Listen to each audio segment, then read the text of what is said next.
The summer break arrived, and my roommate told me her brother was hiring for a factory job, offering a monthly salary of around 10,000 yuan. She invited everyone to join. I immediately suspected it was a scam and warned everyone. Coincidentally, my parents' small factory was also looking for temporary workers, so I invited some friends to work with us. To help my classmates, my mom offered us 4,000 yuan a month, including food and accommodation. We had Saturdays and Sundays off and worked 7 hours a day. But when my roommate heard that a long-term employee who had worked for years earned 7,000 yuan a month, she turned on us. She claimed my family was exploiting workers, reported my parents to the labor department, and even went live, broadcasting claims that our products were flawed. Because of her actions, my family went bankrupt. My parents couldn't bear the public pressure and the debt, and together they took their own lives. My spirit was utterly shattered. I stumbled and fell into the water. When I opened my eyes again, I remembered the very day they discussed applying for the summer job. He said the work is easy, and the monthly salary is around 10,000 yuan. Snow excitedly told us in our cramped dorm room, the ceiling fan whirring overhead. The other two, Mulan and River, exclaimed in unison, "Wow!" Mulan asked, "Such good conditions, will they really accept us?" "Of course," Snow chuckled. "He's the HR manager at the factory. He told me this is an internal recruitment, we just need to show up and we're in. The factory is near the sea, we can even go to the beach on weekends." Snow painted such an alluring picture of the summer job that Mulan and River couldn't wait to hop on a train immediately. Suddenly, Snow turned to me. "Jenny, do you want to come with us?" Looking at her face, I couldn't control the rage simmering inside me. How could I have ever imagined that beneath that beautiful exterior lay a heart as wicked as a devil's? After a moment of silence, I managed to compose my voice, smiling gently as I replied, "I'm not going. I still have to go home and help my mom, Snow." "Oh, come on, Jenny, come with us," she insisted. "What's so fun about staying home? Wouldn't it be better to earn 20,000 yuan in 2 months during summer break?" I picked up a book and stood. My mom definitely won't let me go to the library to study. As soon as I stepped out of the room with my books, I heard Snow's mocking voice from inside.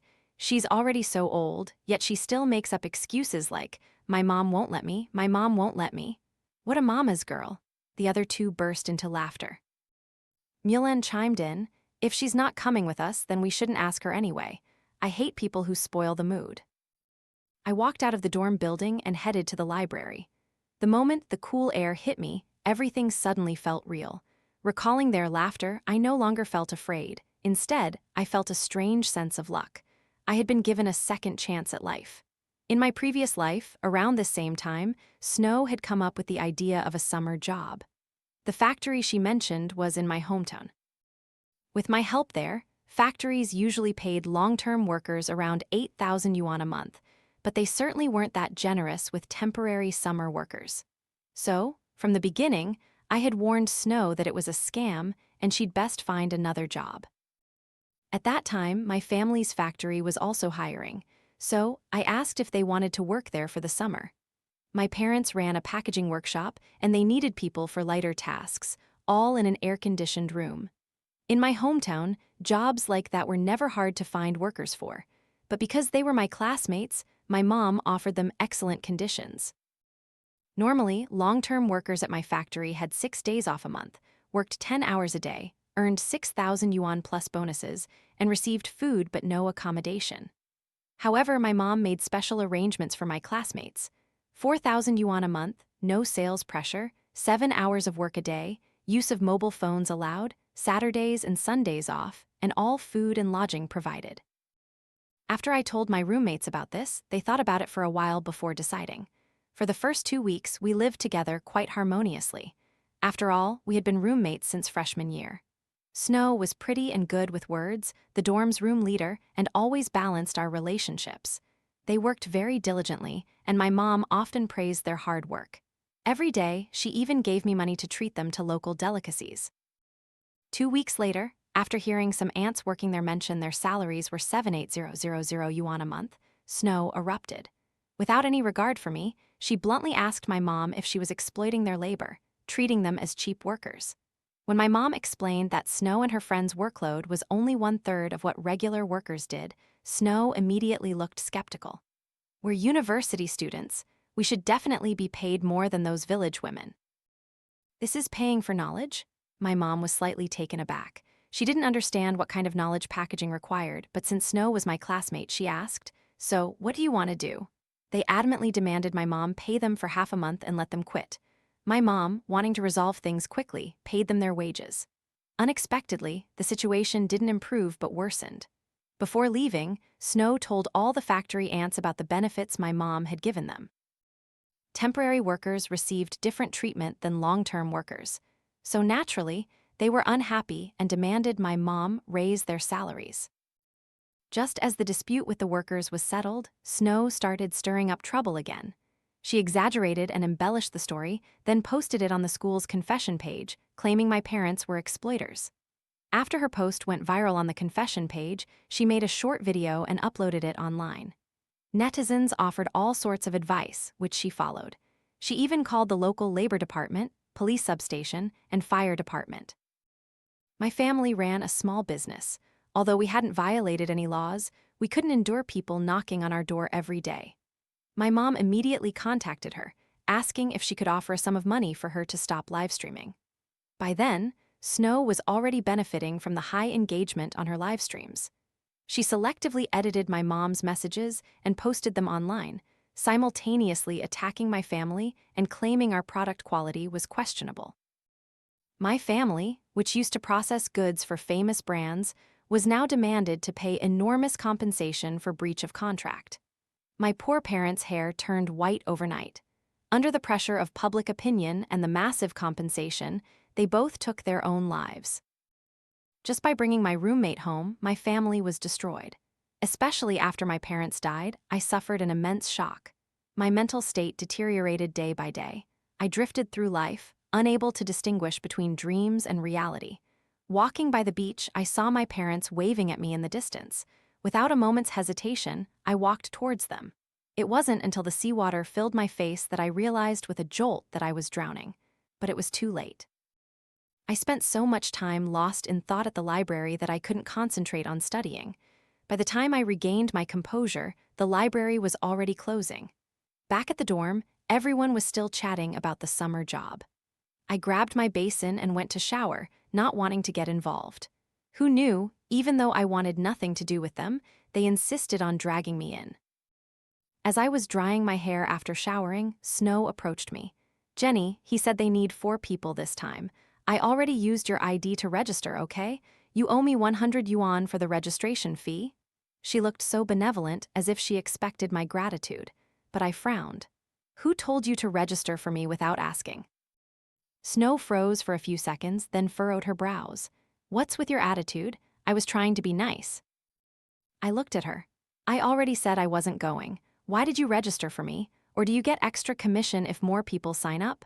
Snow's face showed a flicker of anxiety, but she quickly recovered.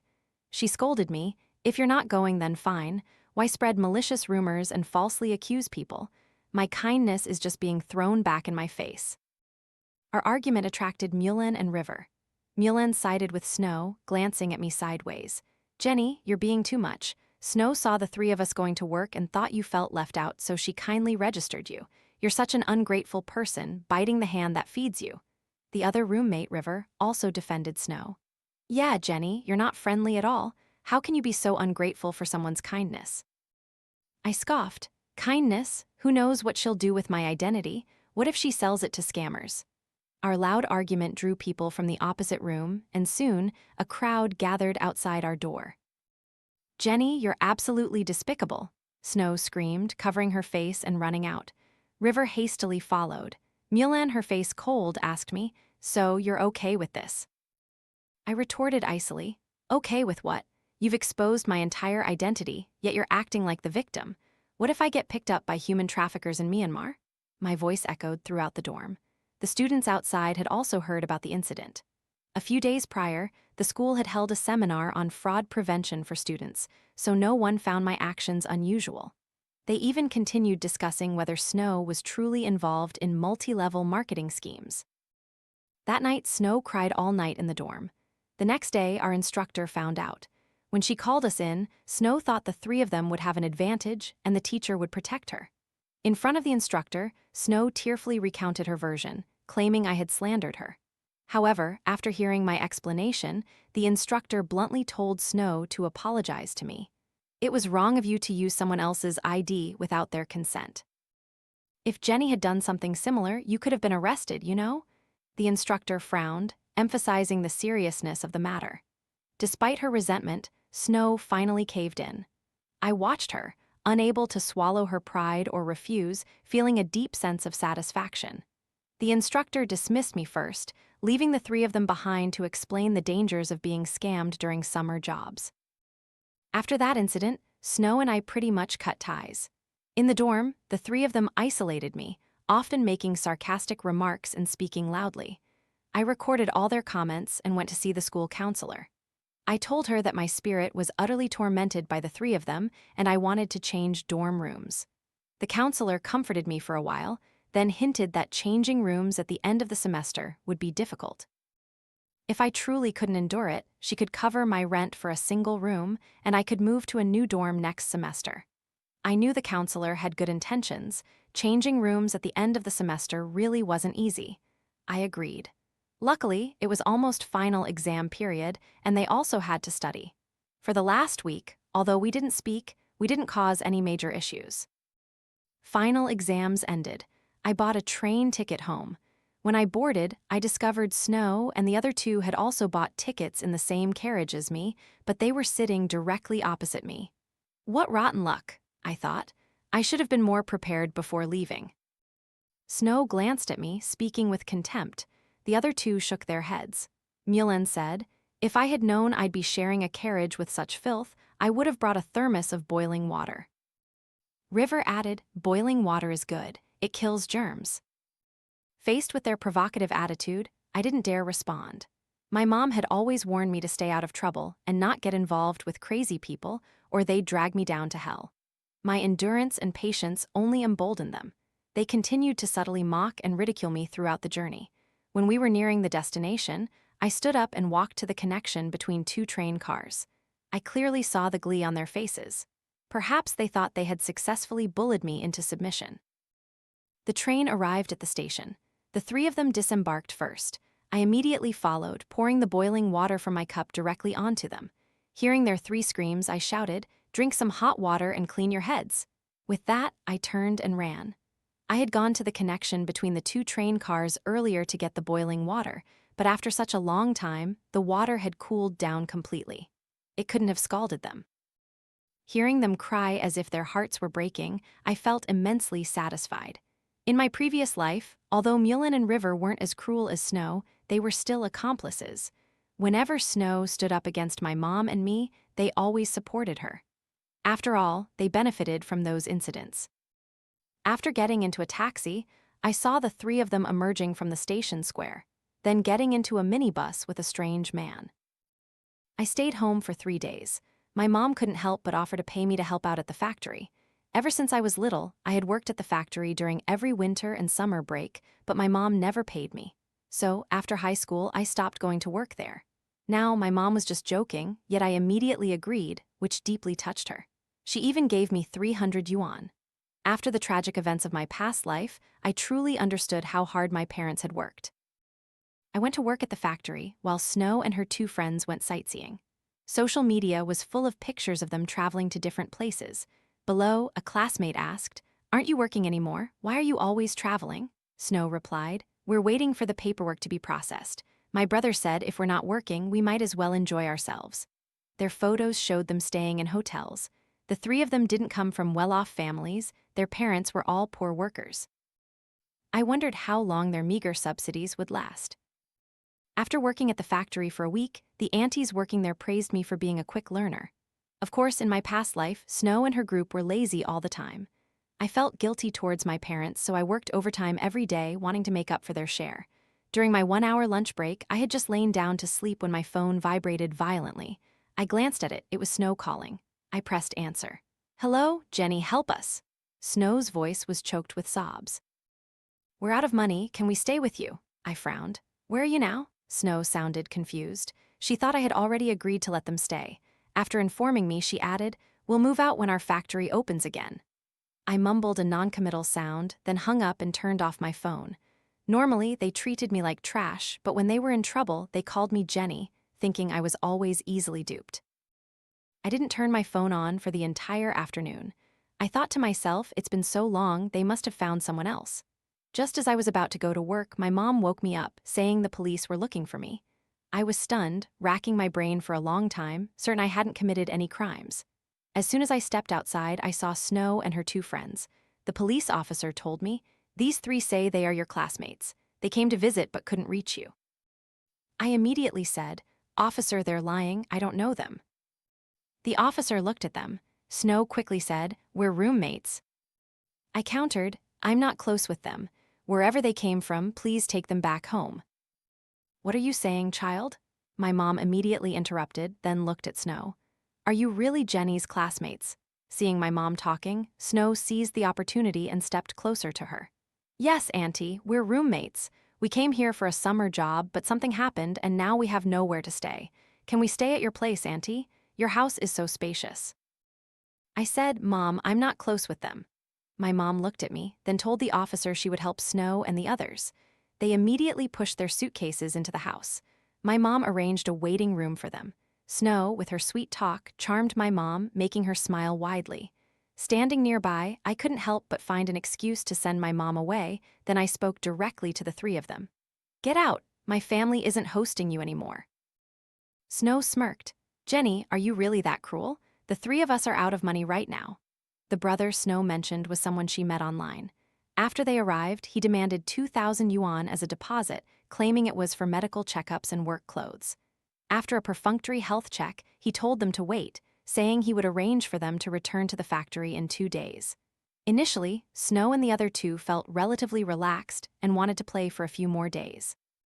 But as time passed, they all felt something was off. When they contacted the brother, he kept saying that Factory X had problems or Factory Y had already hired enough people. He pretended to be sincere, claiming he wanted to find them a better factory. But the three of them hadn't brought much money, and staying in a hotel and ordering takeout every day was too expensive. By noon today, even the money in their pay later apps was completely gone. After hearing their story, I angrily said, "What does that have to do with me? I didn't take all your money."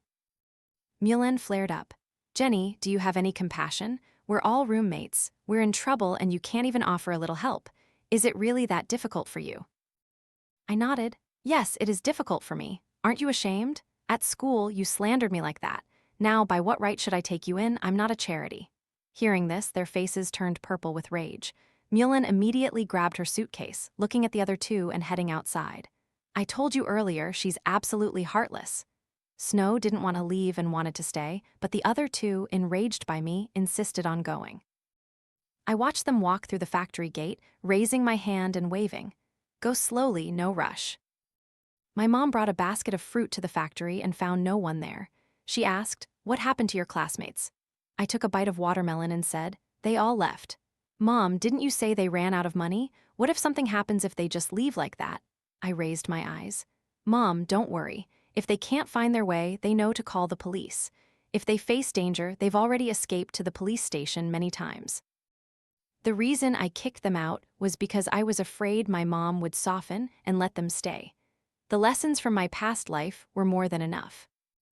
2 hours after Snow and the other two left, Mulan updated her social media status.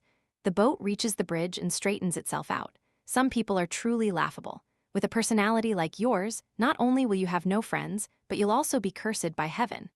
Accompanying the post was a picture of them moving into the factory dorms. It seemed Snow's brother had finally found them a job. I wanted to see how long they could last, working 12 hours a day and paying for their own food. But I didn't have time to constantly check their social media circles. Having done packaging for so long, I realized there wasn't much specialized skill involved.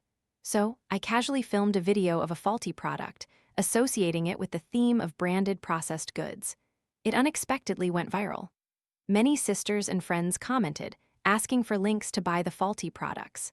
Seeing this as a good opportunity, I told my mom I wanted to create my own live stream channel to sell our products.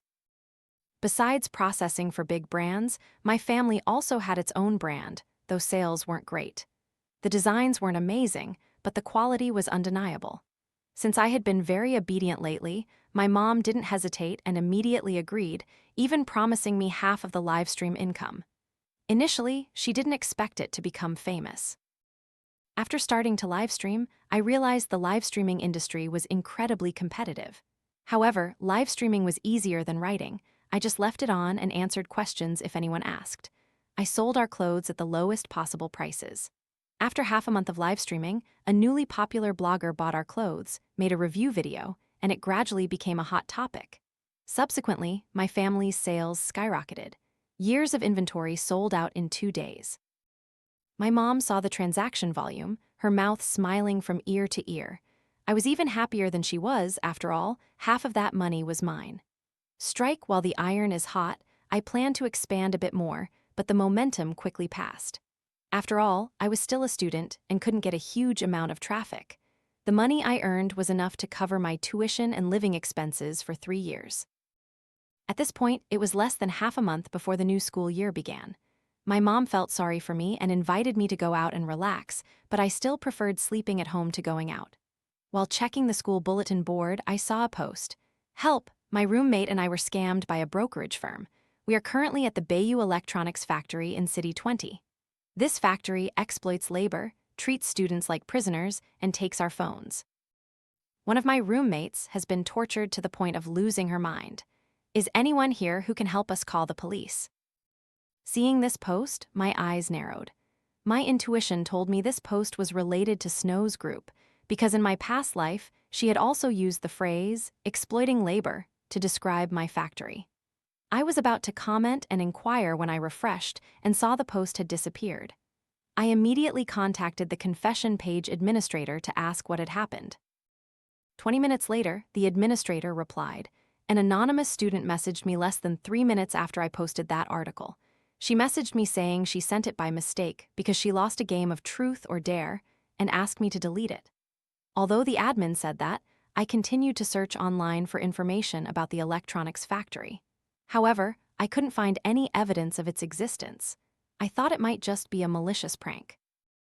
That evening, I continued to ask my mom if she knew anything about that electronics factory. My mom said, "I've never heard of it. Why are you asking?" I said, "No reason, Mom." After dinner, I browsed the social media circles of Snow and her 2 friends. Their posts stopped on the day they went to work with no further updates. Just as I was getting worried, 2 days later, Snow updated her status, "Finally going home," accompanied by a picture of her suitcase. It seemed their summer job had ended. September and a new school year began. As soon as I arrived, I went to see my instructor to request a dorm room change. But I heard shocking news. River had passed away. Mullen had taken a leave of absence from school. What? I couldn't believe my eyes. I had just seen her barely a month ago, so why did Mullen decide to take a leave of absence? "Don't you know? They say she died in a traffic accident," the instructor said, taking a sip of water. "Do you want to reconsider? Maybe you'll get along with your new roommate." I shook my head. "No, Professor, I absolutely must change rooms." The instructor nodded. "I can only move you to the freshman dorms." I nodded. After everything I'd been through, I no longer cared about my roommate relationships. After all, I only had 1 year left at school. When I returned to my room to pack, many people were gathered around Snow's bed. "Snow, how much did you earn from your summer job? You even got a new phone and this expensive handbag." Hearing this, I looked down and saw a designer handbag worth over 10,000 yuan slung over the person's shoulder. Snow smiled. "It wasn't much, just about 20 or 30,000 yuan. "Wow, that much?" The crowd gasped in amazement. Everyone praised Snow for finding such a good summer job.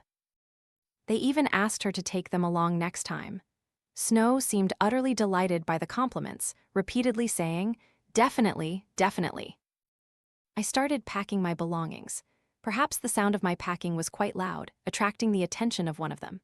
"Jenny, you're back." They suddenly clustered around me. "I watched your live streams. I tried so hard, but I couldn't buy any of your clothes. Turns out you earned so much money?" I said, "No, not really." "Online, they said your live stream earned 700,000 yuan. I immediately retorted, "The internet is full of rumors. Besides, this is my parents' money." Those people then flattered me, saying, Wow, so you're actually a rich second generation? We had no idea. They asked if I could give them 2 free outfits. Knowing I was changing dorms, they immediately rushed to help. As I was about to leave, my eyes met Snow's. I saw the burning resentment in her eyes flare up, then quickly fade, returning to her usual pitiful expression. I had been hurt by Snow before, so it was best to avoid her as much as possible. After moving all my belongings, I checked my phone and saw that my mom had transferred a large sum of money to me. The amount was truly shocking, making me call my mom immediately to ask if she was planning to divorce my dad. What nonsense are you talking about? Your mom gave you money so you don't have to work summer jobs anymore, especially not at those electronics factories. I asked, "Why, Mom?" My mom told me a story about a girl from our hometown who worked at an electronics factory. She was oppressed to the point of death. That girl and her 2 friends went out to work as laborers, all 3 of them inexperienced. That electronics factory was known for its strict management. The managers were crude and constantly cursed at the workers. The girl was just a little late and was scolded by the foreman all morning. Unable to bear it anymore, she jumped from a building to her death. Of the 3 girls, 1 died and 1 went crazy. After hearing the story, I was silent for a long time before asking, "So, how did that factory handle it?" "They paid compensation, of course," my mom said. "They must have compensated the 3 families a substantial amount. Otherwise, how could this matter have been kept under wraps? I called you to remind you not to take summer jobs in places like that, to avoid low-educated people saying nasty things to you." I mumbled in acknowledgement. Hearing this story, I immediately thought of River and Mulan. 1 died, 1 went crazy. The news of River's death and Mulan's mental breakdown quickly spread throughout the class. Since everyone knew Snow was close to them, they asked her what had happened during the summer break. Snow stammered, only saying that after the summer job, everyone went home, and she didn't know what happened to the other 2. University life always has countless new things, and gradually, this matter faded into oblivion. Since everyone in class knew my family owned a clothing factory, more and more girls wanted to buy clothes, and their attitude towards me became much friendlier than before. Conversely, people no longer paid attention to Snow, who had previously been popular. I asked what was happening. A girl in the room told me, "Before, only you and your roommates liked her. Everyone always thought she was fake. Now that she has money, she's even more artificial. She even accused others of stealing her stuff." That's when I learned that Snow's new roommate was also a freshman. Just because she was alone in the room for a while, Snow came back and claimed her tablet was missing, then posted on the confession page accusing her roommate of theft. As a result, the roommate was so angry that she called the police. After the police arrived, Snow admitted that she had found the dead tablet under her bed after posting on the confession page. Don't you think it's terrible to have such a malicious person in our class? As we were talking, Snow happened to walk past us. I subtly nudged my friend, who shook her head vigorously. This scene caught Snow's eye. She looked at me with eyes full of undisguised hatred. I frowned. I had thought that if Snow didn't come to work at my factory in this life, she wouldn't fabricate stories to slander my family. Unexpectedly, 2 days later, news spread online that the clothes my family sold were not made of the advertised materials, and the quality was extremely poor. They fell apart after 1 wash. More importantly, that marketing account also always posted snippets of my chats with classmates, in which I said all my family's clothes were made from corpses, along with some pictures of the inside of our workshop. As soon as I finished watching the video, I immediately ran to Snow's dorm. She was applying makeup and jumped when she saw me. "What's wrong?" I showed her the video. "You're making up stories that my family's clothes are fake." Snow's face turned a little ugly and she hastily said, "Making up what? Do you have proof? If you don't have proof, don't talk nonsense." I scoffed. "I've already called the police. We'll find out when they arrive." Snow instantly paled. She had already had a dispute with her roommate over calling the police, and the class instructor had already spoken to her. If the police came again this time, it was highly likely to be recorded in her school record. After saying that, I walked out. Snow chased after me. "Jenny, I just said those things because that marketing account approached me. I was possessed. Don't call the police. If you do, I'm ruined." Seeing her distressed appearance, I gave a cold laugh. I wanted to write a few words for her. If you had known this day would come, why did you do what you did? Snow's tears streamed down her face. "I can apologize, Jenny. Please don't ruin me." Looking at her pathetic crying, I felt not the slightest bit of sympathy. I had seen the cruelty of the online community. Even if she apologized, no one would believe it. They would even think my family paid to bribe the rumor monger.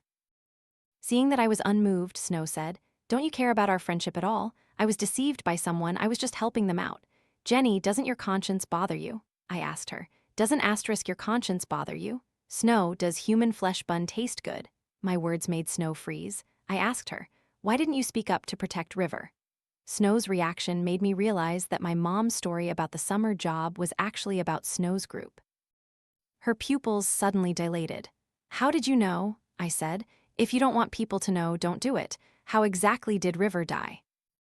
Mentioning River seemed to hit a nerve with Snow. Her mental state suddenly became unstable. It was because her psychological state was unstable. No one can be blamed for that. Snow and her two friends had just entered the factory when they encountered the most despicable type of managers in the world. With a little bit of power, they would abuse it to the fullest extent. Under such psychological pressure, River wanted to quit. Both Snow and Mullen urged her to try a little longer. But her condition only worsened day by day. River was almost sleepless every night. One night, she finally managed to sleep, but the next day she was late for work and was scolded. The girl jumped from the building to her death. After River jumped, Snow and Mullen were apprehended. Their phones and IDs were confiscated. The factory locked them in an office. Snow discovered that the computer in the office could access the internet, so she thought of going online to seek help. Unexpectedly, she was discovered. The factory forced her to delete the post on the confession page and gave each of them 100,000 yuan, ordering them not to speak about the incident. After accepting the money and signing the agreement, Snow and Mullen were released. Ultimately, Mullen couldn't bear the immense pressure and went insane. Snow squatted down, hugging herself, saying, "I didn't know River was so fragile." Finally, she turned to me. "This is partly your fault, too. If you hadn't kicked us out, we wouldn't have gone to that factory." I said, "Snow, don't use morality to pressure me. This has nothing to do with me. It was your choice to go work there. You could have been unemployed, but you still wanted the money. This is your own karma." Snow was also taken away by the police. As she was being led away, I thought, she's just a dog in front of its master. In my previous life, my mom and everyone else helped her, which is why she became so emboldened. This time, her opponent was a big factory, so she didn't dare do anything. If only she had dared to confront that small manager in the same way she had treated my mom, River wouldn't have had to die like that. I posted the police report online, proving that someone had fabricated stories and slandered my family. At the same time, many people spoke up to defend my family. Someone asked, "Why would anyone believe stories about clothes made from dead people? How could so many people wear so many clothes?" Because of this, my family's clothes once again became famous. This time, I seized the opportunity. Because I stubbornly refused to reconcile, Snow was punished, and the school also decided to expel her. Her life was essentially over. While she was in prison, I worked tirelessly, eventually expanding my family's small factory into a large, successful enterprise. At the same time, news of the factory that caused River's death spread everywhere. That factory apologized and fired the manager. A few years later, that factory also went bankrupt.